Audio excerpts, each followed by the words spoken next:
Hey, party people. Welcome to Live on Shally's Alley. That's right. You are live. You are alive. And this is live.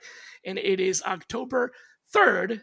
I think that means officially the beginning of fall, I hope, because man, I could not wait for summer to be over. I am so done with that. Summer is dead to me. And even though it's not gotten that much cooler, the leaves are starting to fall and it's pretty. And so here we are, live on Shally's Alley, October 3rd. I'd like to welcome our guest today. We've never met. This is literally the first time that we're meeting. And as you all know, I ask people for a recommendation on who else should be on the show. And that is somebody immediately said, "Oh, I know who you need to have on the show. You need to invite Angel." And I was like, all right. I sent her a message and she said, "Yeah, sure, I'd love to." And so here we are. You were recommended. How does that feel? You like that? Yeah, I actually do. I'm thankful for the individuals who did. Yeah, absolutely. It was great. So a little bit about our guest today. You're in Florida, right? Just want to make sure I got that right. You're in Florida. Yes. Yep. Not too far from where my neck of the woods up here.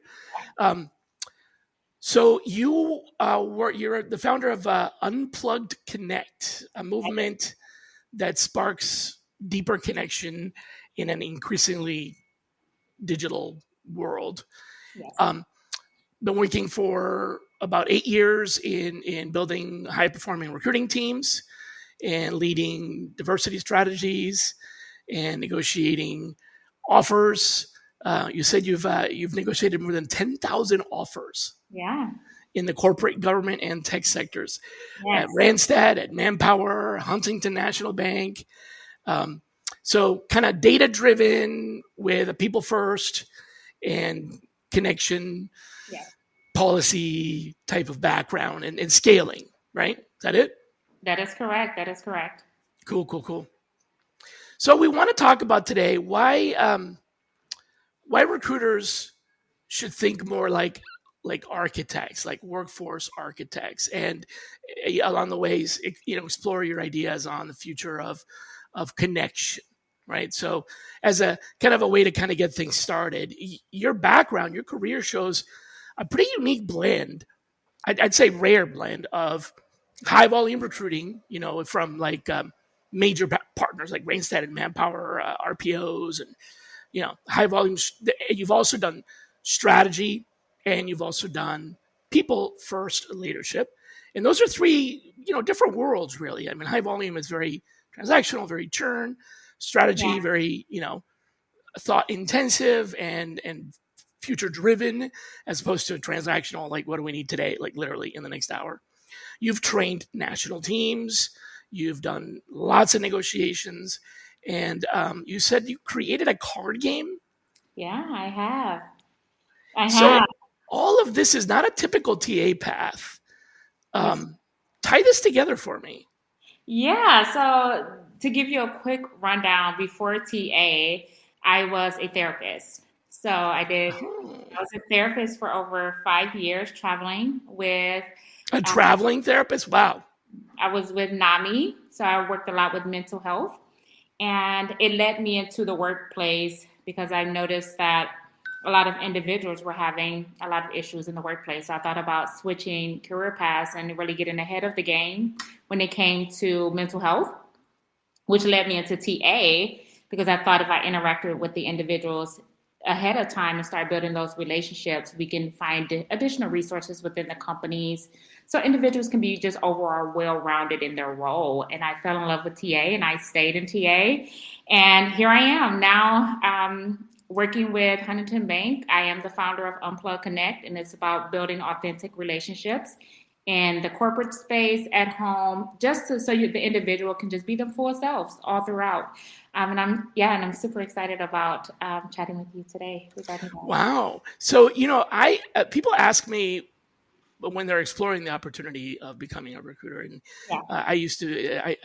for many, many years, I ran a nonprofit, a 501c3, to get people into recruiting from displaced, workers caregivers, people with disabilities, blind and hearing impaired, deaf and hard of hearing, and all that.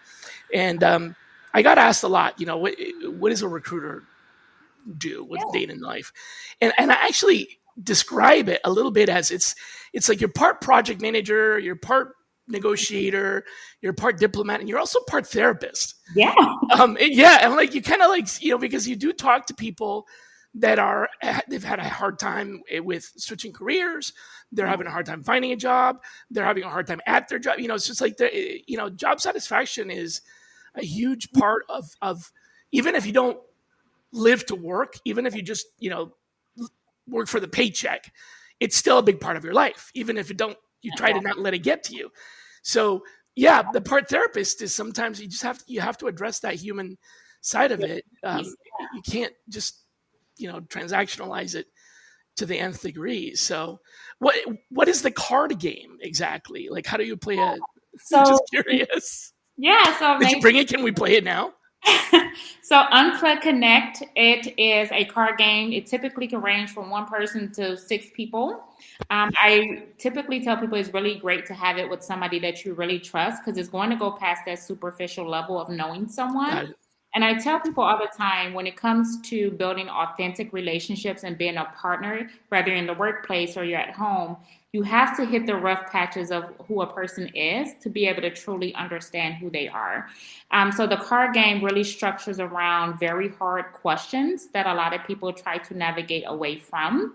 So the individual can start thinking in a strategic way of why certain things in their lives are a certain way and how they can navigate to be better.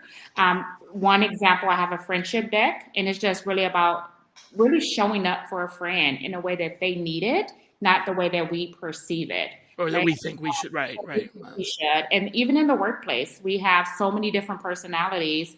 And a lot of people think, if I communicate with them the way that I prefer, it will work that way. And it doesn't. So it's like finding those different ways to have those conversations with getting to know someone so we can maneuver a little bit better.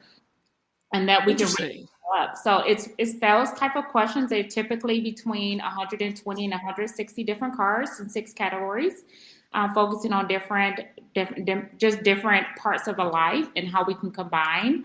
And I'm super excited because I even have one for parent and child, friends. Oh, wow. So it's multi-structured regarding that, but it's different questions. So a question would be, and one is, how do you show your grace when you hit failure, when you see failure in your life? How do you show yourself grace, right? And knowing how person show grace to themselves, whether they do or they don't, the individual can be able to navigate that as a friend or a colleague. Or how do you show up when a colleague that was a top performer started to pull back? How do you be feeling like you're pushing too much? Just different type of questions like those that make people think, how can I show up for an individual? And especially I am a mother too. I have a 17-year-old son. It's just really great to start to learn how to have those conversations so we could just be well-rounded in general. A lot of us think to separate the relationships, but in reality, they all combine. Trauma can trigger. And if you're in a workplace, you can have a lot of triggers. Right. It'll carry over. You can try to isolate, and some people may be pretty good at, kind of, I don't know, compartmentalizing or what the word is, but yeah, it doesn't really. To a certain degree.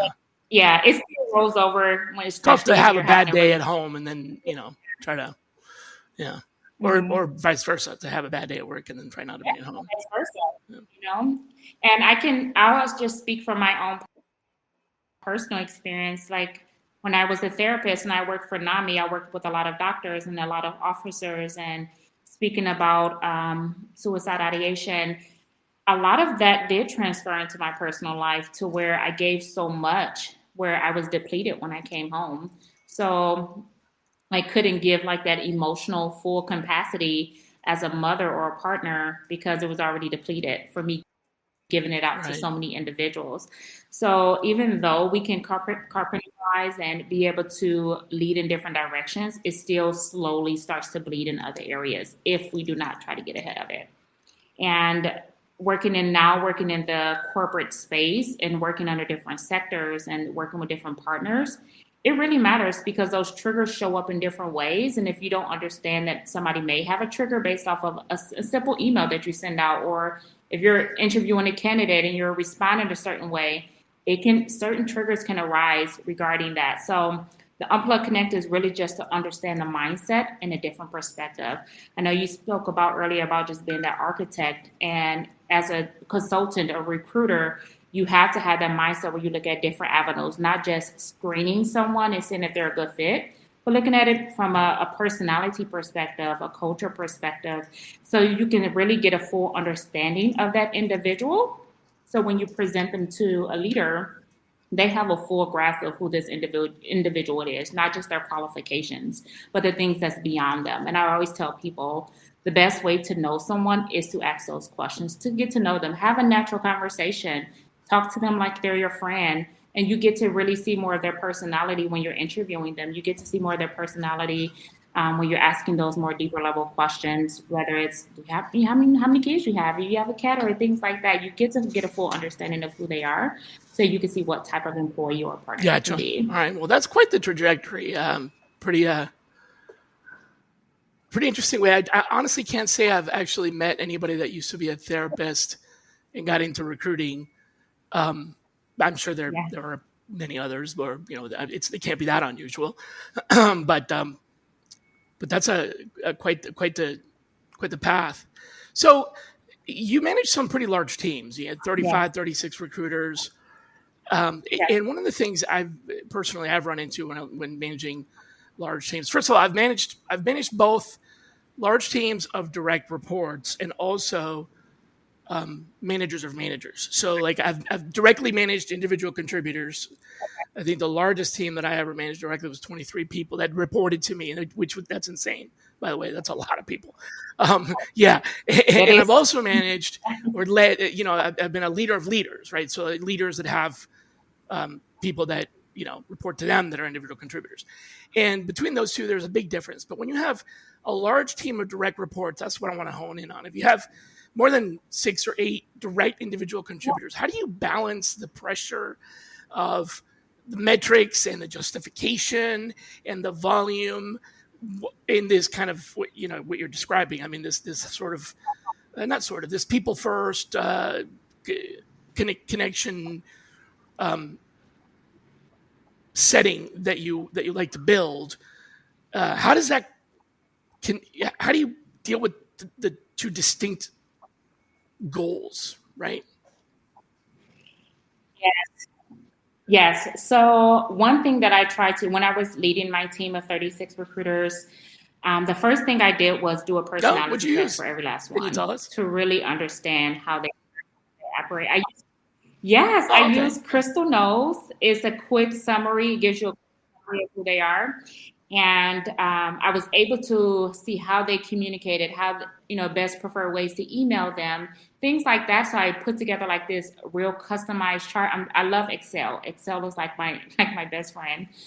So I put together like this really detailed chart about who they are.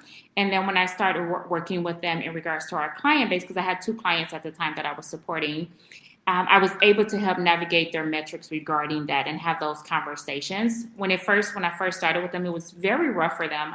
I'll be very honest, because they wasn't used to a very hands-on leader. I also believe in having a more of a open policy when it comes to development, so they can try things their own way to figure out what works. Thing was giving them that space to make mistakes and figure it out, but also be there with them. So if they hit a rough patch, I walked them through it. I was there with them like I was the recruiter myself. And it really helped get my team together very quickly, extremely quickly, as well as my leaders. They were able to trust me, and I was able to start challenging their norm when it came to increasing their volume and what that looks like. So if their volume was, I submitted 4 applicants this week. I'm like, hey, let's look at some numbers. I'm very metrics driven. Like, let's look at some numbers to see what we can do to increase that, so you can really show yourself in the workplace as an employee. I also found out what their passions was inside and outside of the workplace. A lot of times, a lot of leaders just focus on inside of the workplace. I don't, because there's something that we like that I can help pull to help develop them even further. And I allowed them to take on like leadership responsibilities from time to time, leading our weekly huddles, reviewing numbers, giving recognitions, and that really helped with me being able to balance while also being able for my employees. So that was extremely beneficial, really getting to know them. But the first month of me taking on the project, I really just spent time getting to know them without the numbers, just really seeing what they were looking at. If they had previous PIPs, reviewing what those look like, where were the hiccups at, asking those questions from their perspective, which gave me better insight into who I had a they were as an mentor employee. long ago that corrected me once, and it sort of stuck with me. Um, that I made a comment in a conversation. I was like, it's business, not personal. Because it was somebody taking something personally, right? And I'm like, but it's business, not personal. And so my mentor was like, all business is personal. Like, they were like, business is personal. You can't say it's business, it's not personal, because for a lot of people, for most people, business is personal, especially if you're invested. If you care about your company, it's personal. If you're invested in your job, it's personal. If you're invested in your career, it's personal. So for it to not be personal, it would have to be someone who doesn't care about their employer, doesn't care about their job, doesn't care about their career. And that's not normal, common. I mean, you have to be really disengaged. We even talk about like quiet quitting and all that stuff nowadays, because people are so disengaged that when this happens, it's not personal anymore, but then are they even showing up? Like, it's kind of like at that point. So yeah, I totally get it. You talked a little bit about kind of understanding the whole, if you will, but you also have worked with policy, and especially nowadays where DEI is among some circles starting to become a bad word, and people are deleting their DEI policies and stuff like that, which is what I mean. I'm just sitting back going, what? But you've actually moved policy into practice and progress. And so sometimes, I think one of the mistakes that, and I've talked about this on the show a few times with different kinds of leaders in the DEI space and in TA consulting and stuff like that, where I think leaders can tend to make the mistake of like enforcing a policy for the sake of the policy. And that is actually what went wrong with DEI, was when it was enforced as a policy, when it was like a police thing. Like, you became, as if HR is not bad enough with all the things that they have to police. Now, and again, another thing. So if you made it that, it was a policy, but it wasn't a plan. You've actually turned it into versus human experience. So what's the biggest mistake that you think leaders make, or you see leaders make, when they're trying to drive, let's call it inclusion, and what's the redirect? That's a really great question, and I have multiple ways to even answer that. So when you're thinking from like the top-down approach, and you're dealing with a lot of leaders that have that particular mindset, just focus on numbers and getting the numbers for the government, right? Their perspective of policy looks completely different from people that are actually in it, living it, and working it. The biggest thing of how we navigated that with the multiple partners that I had was literally leading by people first, and not looking at, am I hitting a certain metric for the government? It's still about finding the right applicant for the company, culturally and qualification wise, but it was also allowing individuals to see that there's multiple different people on the growth panel where they can grow. So I know for my company now, D&I is extremely still big for us. It's still a part of our company because that's what our footprint is. We are a people-led bank, and we believe in putting people first. So that means individuals of all different walks of life. So when you really lead with that initiative, and not just, because it's D&I, we're literally giving everybody the opportunity to show themselves and show up fully. It shows the whole perspective of D&I. And I tell people all the time, if you really want to know, and this is going to be very contradiction to say working in HR, there's different companies who truly live by D&I without the policy, and then there's some that only did it because of the policy, because it was in place. And working, when you work for the government and you work it at a higher scale, you do have to meet certain metrics to get Well, certain yeah, I mean, things there's back. a point at which you have to like, provide Yeah. evidence that you've done it, and so there's proof. But when it becomes when the it's the incentive, I think, is what it comes down to, right?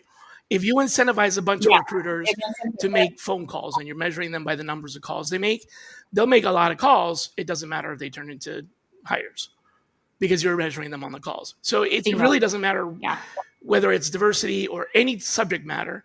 If you're enforcing the KPIs for the sake of the numbers, then you're losing track of the objective. You have to kind of, I guess, I'm trying to Mm-hmm. phrase this in a better way. You have to focus on the outcome, and then how does the outcome? Versus, Yeah, how did you meet that outcome with your activity, but not manage to the activity? Because then you're managing to the KPIs, not to the outcome. Yeah. and it goes back to that human experience. Is if I'm going to show up and I'm going to interview applicants, it's just showing the best of the company and giving the pros and cons. You're going to get well qualified individuals of So all your different walks of redirect is life, to focus and that's on what a lot of now the way to do it, the on that. connection, by Yeah, example, and then with an eye for tracking the metrics. But the redirect is don't worry as much with an about the eye for metrics as you do tracking. about the outcomes. Okay, got it. That makes sense.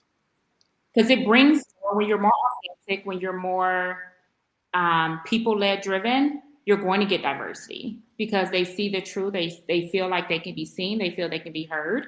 And by me doing that practice of interviewing all, I've always, my numbers of diversity was always high because of that, because I spoke about all different things. I also became an advocate for areas that I was weak in, right? Speaking with individuals living with a disability, that's a huge factor right now for a lot of companies trying to find the great individuals of who they can coach and develop or bring into different roles. Giving them that space and showing up in a way that they need to show up, so when you present them, they can fully show themselves. And the more you just lead with grace and lead with different understanding. I always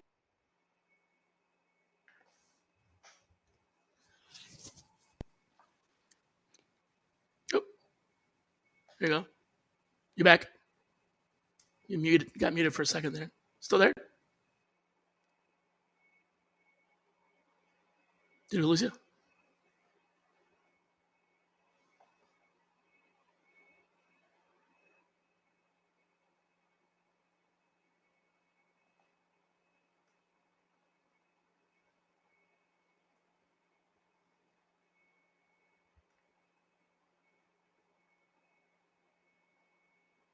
Folks, I don't know if we completely lost contact here or what, but let me see if I can try on LinkedIn and connect with her there. Okay, yeah, no, she's still online. Can you hear us? We'll give it a minute. Hopefully she'll come back. In the meantime, let me tell you about AI browsers. So while we have this chance, here is an opportunity for you to do yourself a favor and download my free, this is free, I'm not selling you anything. It's a free guide on AI browsers for talent acquisition. It's basically, make yourself automation, agentic browsers that are anywhere from free to, $20 a month that you can use to run some of the heavy lifting behind the scenes while you're focusing on other activities. So true agentic browsers. But you need to know about the governance, what they can do, when they can't do. So scan this QR code, or if you are not near a QR codable situation, then the other place you can do it is just simply go to tsiuniversity.com free dash toolkit. Again, just sign up, email address, and it'll email you the PDF. It's a big document and there's a lot of information in there, so I didn't want to just kind of put it out there willy-nilly. I wanted people to be able to get access to it privately, and that way you can also message me if you have any questions. So with that said, looks like we have her back. And welcome back. Hey, how's it going? Thank you. Thank you. For some reason, it just dropped, and It we had dropped to you. let. Yeah, sorry about that. It doesn't usually happen. No worries, but I'm still here. But I know that we were chatting, and I was speaking about just leading with the level of empathy and understanding when you're interviewing, and when you focus on that, you bring the right talent. The right talent comes that increases your numbers versus it being because of policy. Yeah, focus on the outcome. What's your outcome? Yeah, I like that. So you've built pipelines through community partnerships and through corporate Yeah. strategy. What which which approach has been most underestimated by leaders? The community partnership or the corporate strategy? I would say community, the community output. A lot Why? of individuals, when you're thinking about top down, they don't really think about the powerful impact of what that entails, especially when you focus on community. But when Okay. you do focus on community, it expands and it's more of a word of mouth, and people start to believe word of mouth over a corporate strategy or what that looks like. So people want to know, especially now in 2025, they want to see what you're doing for the community. They want to see how you're interacting with the community, not the other way around. And it's building more trust that way, which opens up expansion. So I would say the community Yeah. outreach. A lot of TA leaders understand the community outreach input and what But that they looks like. underestimate it. They underestimate a lot of other leaders. They think if I do a more broader expansion, the better. And it could be Mhm. better depending on certain parts. Like if you're thinking about commercial lending, things like that, it's better. But when you're talking about the people aspect and you want to reach the people, community is so much more impactful. We have, especially, I would just speak for just myself, for me doing a lot of community outreach has opened up so many partners personally, being able to find more mentors. I was Mm, able to engage where people were like, hey, I have applicants for you. Where I didn't have to do an additional sourcing because right. people knew how much it meant to me as an individual interviewing, that I got so many well qualified people for multiple companies that I work for that it helped with my hiring process even quicker because of that. So people start to trust that process just a little bit more differently because you're reaching out in ways that a lot of people don't. You know, you're going into the community to be able to engage them versus them coming to you. Yeah. So yeah, I have a lot of experience with grassroots, um, and it definitely, in my experience, when you get it right, grassroots has a much more lasting effect. In a Mm-hmm. lot of ways, very similar to sourcing. When you do sourcing right, there's a long tail. Sourcing that's executed properly, has advantages from competitive intelligence to talent pipeline to just reputation management and all kinds of things. When it's done wrong, though, sourcing can be very transactional and damaging. And the same thing with grassroots outreach. If you're not doing it right, it can burn you. Here's the Yes. thing, though: the number one key to both is, from a grassroots point of view, is understanding what they need. Like, for example, this is something that I ran into myself. We had budget at this company to spend on an outreach program. And in particular, this was women engineers. So witty, um, and a couple sweet. There's a couple of societies and associations, yeah, and they wanted to like the powers that be were like, let's have a meeting at our facility. We have this nice facility. We can host the meeting, and we've got a great catering service. So they'll see how cool we are and how big our building is, and all this other stuff, and like impress them with our presence. And I'm like, sure, but what? So I see what we get from that. Yeah. What are they going to get from that? And think for a minute, not trying to be chauvinistic here at all. Believe me, far from that. But a lot of times it turns out that women are the caregivers of the children. It. I'm not saying that that's the way it's supposed to be. I'm saying there should be equal weight carried here or whatever. I don't care. I'm not going to get into political debate, but the fact of the matter is, if you look at the typical everyday working engineer who happens to also be a female, they also happen to be the ones that take care of the kids. They don't want to go to drive someplace far away to to do that, it's not exactly like, it really doesn't do very much. And do they really need another meal? I mean, if they're engineers, they're not having a hard time finding a meal for themselves, even if it's a good meal. So kind of like that, what does that really do? I said, well, why don't we, I told the bosses, I'm like, why don't we ask them, let's reach out to the chapters and say, hey, yo, what do you guys need right now? Like, we wanted to host a meeting, but that's like X dollars. Like, I don't know, I'll just say $2,000. It was more than that, but it's $2,000. But we have this $2,000. Like, we could do a meeting and, host you guys, or we could do something else. What would you rather do? And they were like, well, we do actually have a hard time finding places to meet because not a lot of places charge us money. And I said, okay, well, we can provide the place to meet. And they said, yeah, but we don't really need meals. And we actually would rather meet in the morning on the way to work. So we can go to the meeting and have the meeting and then go to work and finish out our day. And it disrupts our day the least if we did. So they're like, could you just lend us your meeting room for an hour at 8:00? And I'm like, yeah, we'll even provide coffee. And they're like, no, don't worry about it. Most of us already got coffee. But, just give us the meeting. We'll bring our own coffee. And then I'm like, well, what else do you need? And they say, well, we have a hard time finding people to present because not everybody likes to get on the stage, And so I'm like, oh, all right. So we'll have a meeting room for you and we can get you a speaker that'll do a, whatever, 10, 15, 20 minute, training or workshop on something that that you care about. And they loved that more. We did that several times, and it basically cost us nothing, pretty much. Yeah.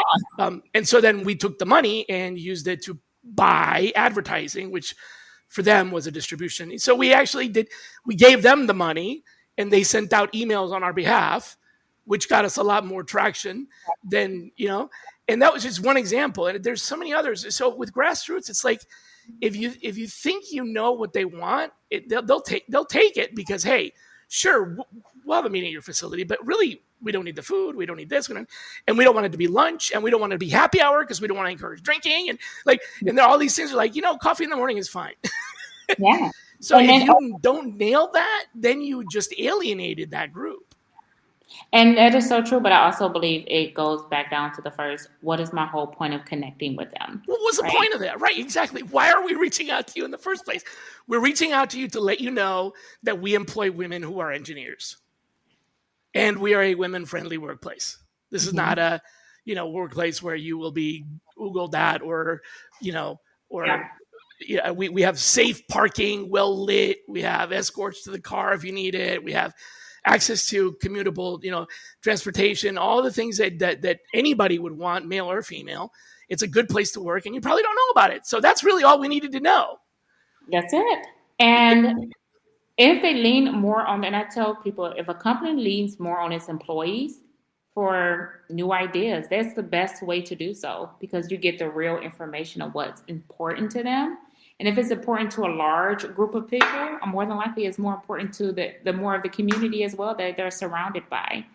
So having that open dialogue, asking what do they want. We do it a lot for a lot of our strategies, right? So when it comes to, I was supporting a strategy of the OLA BRGs, and they were asking, well, what do you think they want? And I'm like, did you ever ask the employees that we currently have? What is it that they want? What do they need from us?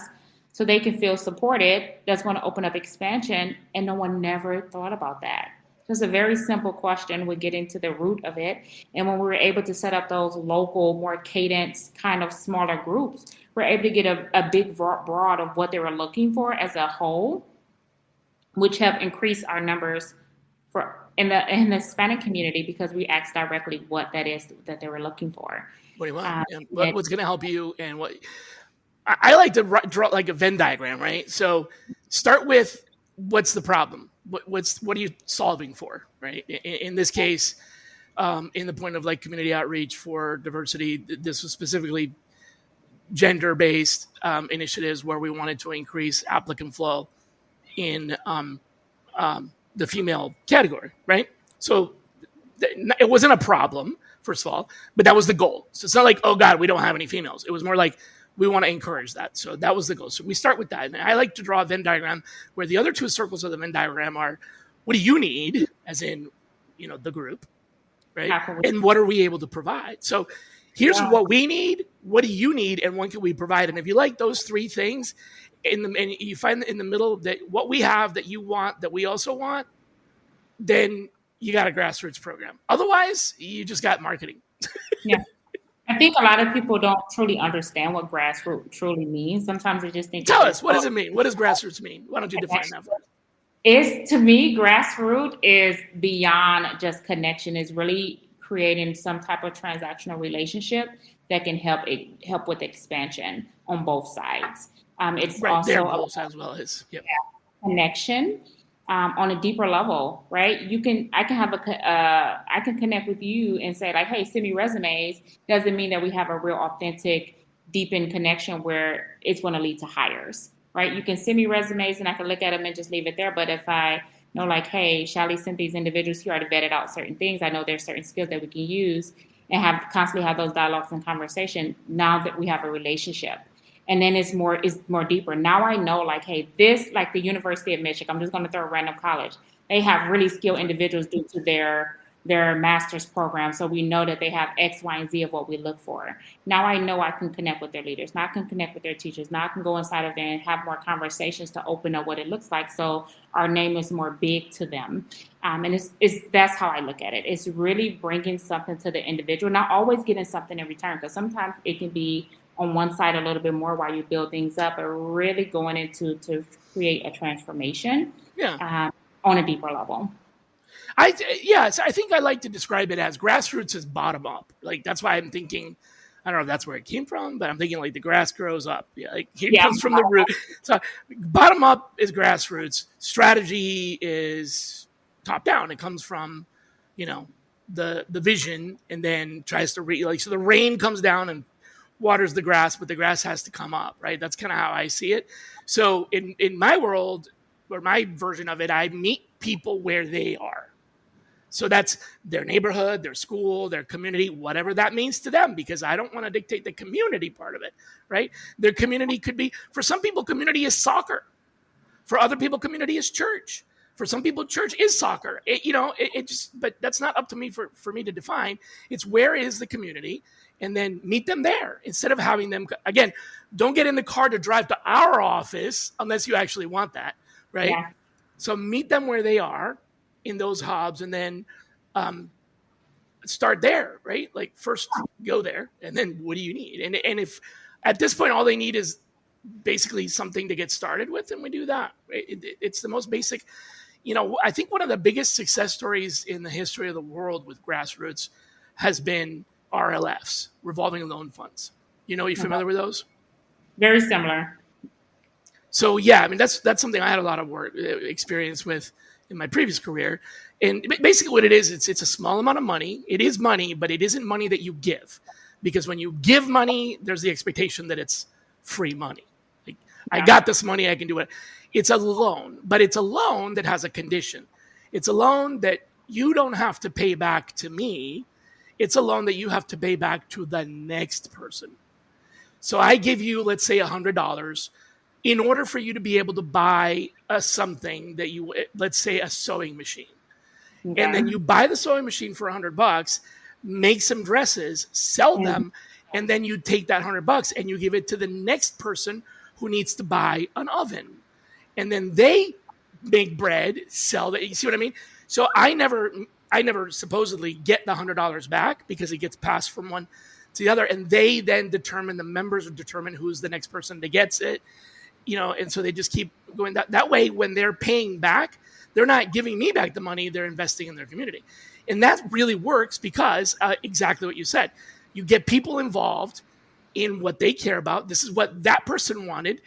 They wanted to be a baker. They wanted to be a seamstress. They wanted to be a, whatever. That's what they wanted. They put themselves into it. And they also know that if they're successful, somebody else will be able to be successful because of their success. And that's very motivating versus go to the bank, get money, and then you have to pay it back. I mean, that's traditional, but it's not the same. But it's more rewarding too, because you get more rewarding, and it's only $100. You know what I mean? It's not 100 million. Now, yes, you do need the strategy where somebody comes in and says, "Y'all can't get us. you can't get an oven and you can't get a sewing machine because you don't have any electricity. So somebody's going to have to put in power lines. Well, that's not a grassroots. That's now we need to electrify so carrying that over into talent acquisition, are you trying to hire people, for example, in in a displaced community, and are you providing them housing because they've been displaced? Yeah. Sure, you can hire all these people that got kicked out of their homes because of a national disaster. Great recruiting opportunity, but where are they going to live? Yeah. And so, are you providing them jobs, providing them shelter, and then they can get back on their feet and get jobs? You see what I mean? I'm so glad that you spoke on that, because that's one thing that we train a lot of our leaders to open up their mindset when they're interviewing applicants, right? So the biggest thing that you may see in an interview process, if somebody comes into an interview and they're not properly presented well. I'll give you an example of a previous manager that I had years ago. They interviewed this applicant, and they're like, this applicant is really strong and they have these things, but they came in with flip-flops. And I'm like, have you ever considered they may not have money? Have you considered that could they be displaced? Area that they may be in? That can be something that can be coached. That can be something that can be helped to help scale them to the next one, because they're going to say, you know what, somebody took a chance on me. I'm going to take a chance on someone else. And teaching a lot of my managers to have that open mindset and understanding that they have hiring biases. We have over 15 hiring biases. And making them well educated about those, it helps open up so they know, like, is this person displaced? Can I help them? Can I help coach this up? Because a lot of people can be coached and developed versus just looking at a particular skill. And when you go with that type of mindset, it helps bring in really great applicants that have always been overlooked. A lot of people think beautiful. Yeah. They have to come fully presentable, and they don't have to. I say, hey, if you show up and you can show me you, and it's the real you, not a facade, just the real you, we can work with a lot of things. We can coach a lot of things. A lot of us had to start somewhere, right? When I started in recruiting, I had to learn to switch from a therapist mindset to more of a consultative mindset. That means somebody had to walk me through what that looks like from an HR perspective, right? So just taking those time to be able to give people grace and understand from a different perspective really help bring a lot of people, which can help increase retention and longevity within a workplace, because they say, this company really stood out to me. They really took a chance on me when others just tossed me to the side. And then two, I always tell people, managers in general, don't interview out, interview in. It switches your perspective with what qualities is very transferable, what competencies that they may have, versus weeding them out. Like, I'm just going to interview and see who can I weed out. Like, no, see who we can weed in. Look at their strengths and weaknesses, weigh them out, so you know how really great they are and what could be definitely coached, and then assess it in the next year. What has been increased? Look at some metrics. Use those things that can really help make an individual better. Yeah, so that's a good one. I actually had a friend that did this, where they were providing,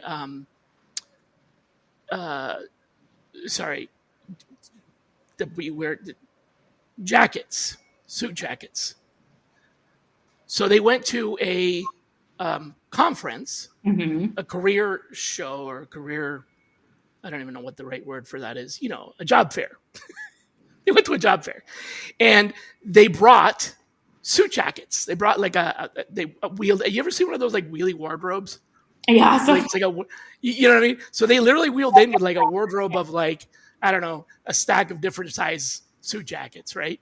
And they wear and this was a career fair for people that were looking for work that was a little bit on the lower end of the pay scale. Let's say these are blue collar or other types of entry level jobs and things like that. And so what they did was they were like, look, if you're going into like a booth or something like that, you're going to interview some people, put this on, and when you do the thing, come back and bring it back on the rack, and because they don't need to know that it's not your jacket. They don't need to know that it's not. They don't need to know that. You know what I mean? They just want to see that. They just want to pass that checkbox right now. Now the real answer is, it doesn't matter what. First of all, my question would be, are they going to need a jacket when they do their job? Which, if you're asking them to interview in a shirt and tie just to look good, but their job is literally wearing overalls, it's kind of like, maybe you should wear your overalls to the interview, because that might display more authority than a jacket. But the idea was the right idea, because he knew that these people were not in a position to go buy, but even the cheapest jacket, it was, $90. Yeah. Um, and it's not exactly like the thrift stores have the The best obviously, ones, right? yeah, exactly.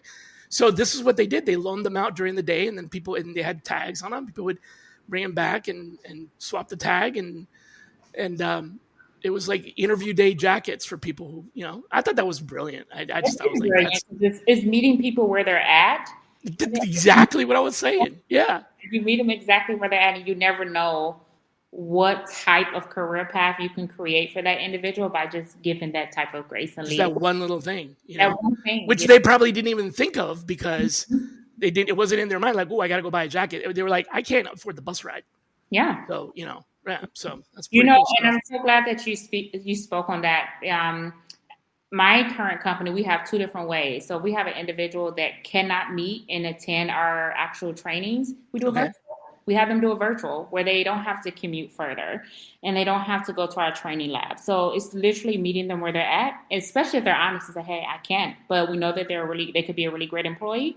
Let's do Right. it virtual. I Let's would if I could, but experience it's so not. you can get there. And then if we can adjust it, then we can adjust it. But as of right now, let's meet virtually at your branch, wherever your headquarters, whatever that may look like, so you can still get that experience with your team. Yeah. I got a doozy of a question for you. Yeah. This is a tricky one. And if Okay. you want Throw to, yeah, if you want to punt, I totally get it because it's a big one. it at me. So you've done 10,000 salary negotiations, right? Minimum, Minimum, right? minimum in a week, probably 30 offers. Okay. Yeah. Somebody that's done that many offers, Mm-hmm. I know that you've learned what people really value Yeah. beyond paychecks. So when I have recruiters that tell me we're not paying enough, we're not offering enough money, I can't make the hires because our comp is off. Help me refute that because I know you've made negotiations. Oh, yes. In those 10,000, you made plenty of offers where somebody took a job for less than they asked or less than they were even, I'll even go as far as saying that they took a job for less than they were currently making. Oh, 100%. Yes, I had many thousands. Right? So what do I tell the recruiter that says, we're not paying enough, we need to offer more money? Isn't that just lazy? It is, to me, it is, because then you don't know the person fully. You didn't ask enough. What do they want? Exactly. Right? What do they want? So, a few things that I look at. I make sure I'm well equipped, knowing what my company offers beyond money, right? Like beyond, right? I think she was going to say what the company offers beyond the money. Gosh, I hope she can make it back in. Oh, that's a good point. Let's give her a second here. Ooh, we're getting close on the end of the time here.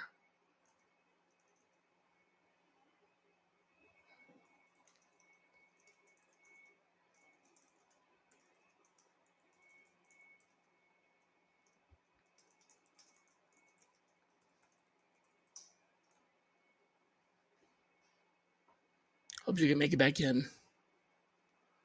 At least to say goodbye.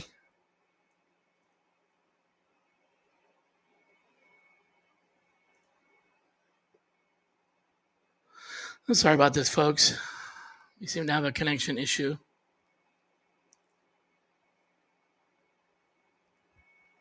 Well, I did not post her URL, so here we go. This is Angel's URL or LinkedIn URL. It's you probably know the first part of it, linkedin.com/in.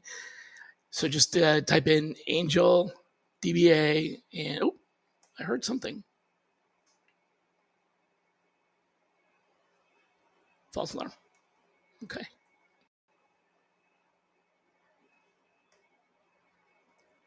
We'll see if she's able to come back. If you're hearing this, I'm so sorry. I'm not sure why you got dropped out. You're here? Oh. Is it me?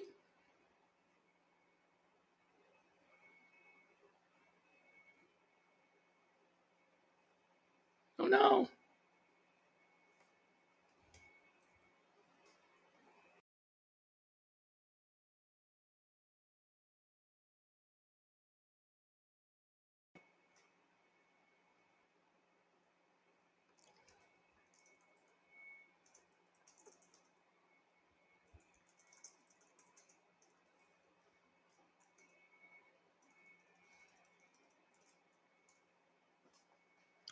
All right. Well, she says, let me.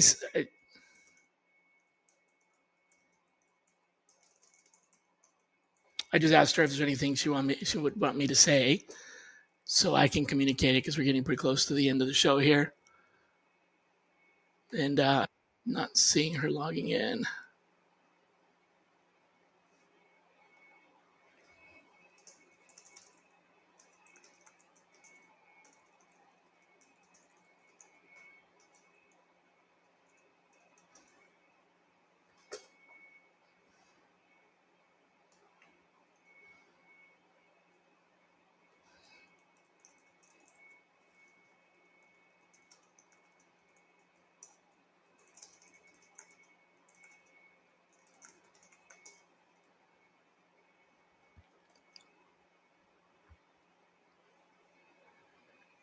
Well, folks, so sorry if we had this. I see her. I hear her.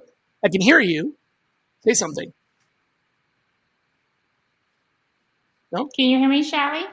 I can hear you. Yeah. Yep. That's good. If we just have your audio, that's fine. So sorry about that. Amazing. We are running pretty close to the end of time here. Is there anything you wanted to leave us with?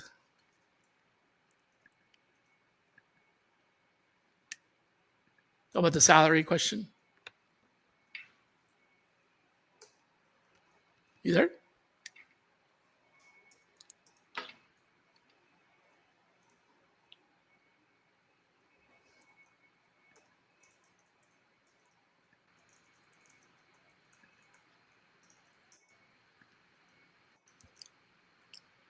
Can I you can hear see me? you. Yeah. Perfect. I got you. Yeah, so the biggest thing that I would say for an individual, especially talent consultants, when it comes to negotiating those, is finding out what really matters to them when you're asking those questions. See if they're in school, see if they're going back to get a degree, about benefits. A lot of times when you have those natural conversations, they open up more.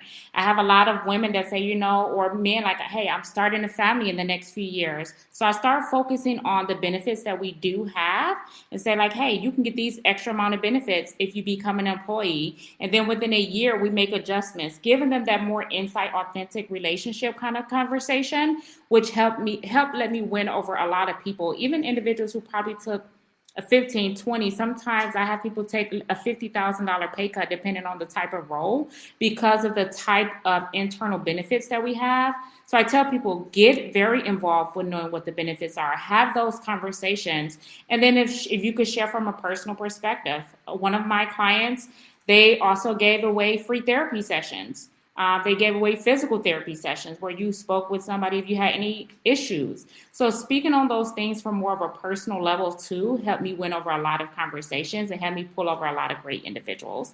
So it's not just about weeding in their qualifications, and that's what I was speaking about earlier, just really getting to know the individual past their qualifications. I want to know what's not on your resume. I want to know those type of skills because those skills are what make you who you are today.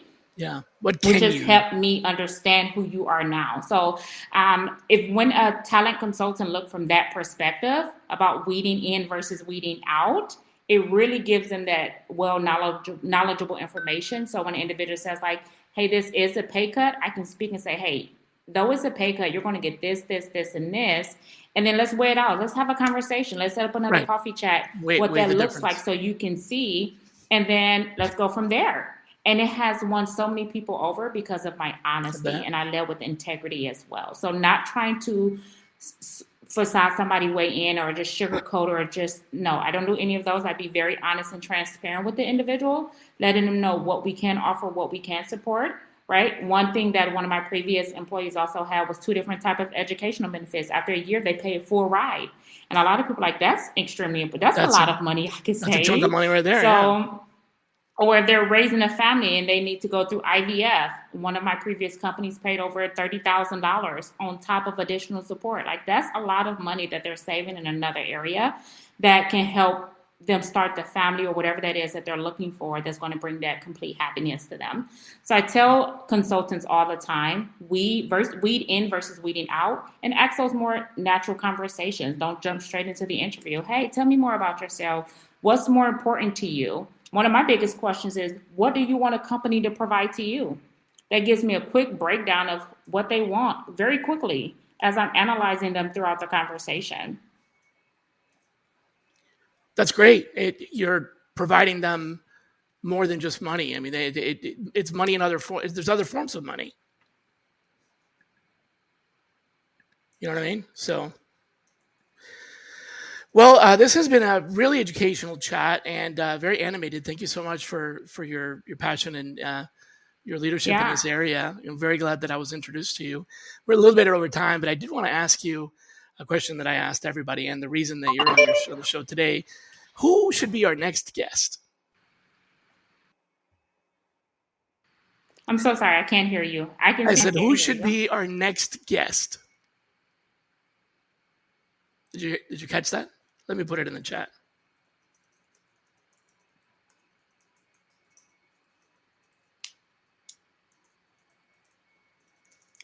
Great question. Really great question.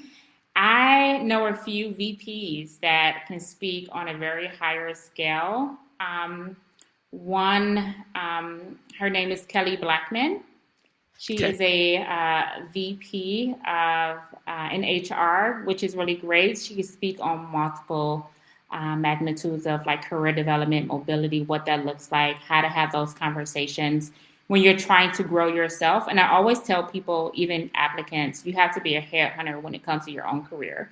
You have to be that initiator. She will be somebody that can really speak from multiple ways, starting from the bottom up and moving up. I will also say Courtney Brainham. She started from assistant recruiter. Now she's a manager. Really great with leading and developing individuals in the RPO space. Is really good. I know a few individuals that are really good in general that I can send over later. Sure, that'd be great. Yeah, those two great individuals names, yeah. really stand out to me when it comes to being your next. I partner with both of them, both two amazing leaders and women within the HR space. And they can also speak from what it looks like to hitting challenging times and developing and knowing what that looks like when a company is making a quick switch or doing a merger or what that may looks like. They can speak to applicants from that perspective. What does that look like from an applicant moving in, trying to change direction? For me, switching from being a therapist to HR, that was a huge switch, right? And being able to find the type of competencies that can be able to move over. Awesome. I'll invite them and hopefully they'll accept. Well, thank you so much again for your partnership on this. Everybody, we will see you next week. Ryan Leary hasn't been on the show in a while. I think it's been years. So he's going to be coming back next week. Hopefully you can tune in then. Until then, be kind to yourselves. Bye, everybody. Bye.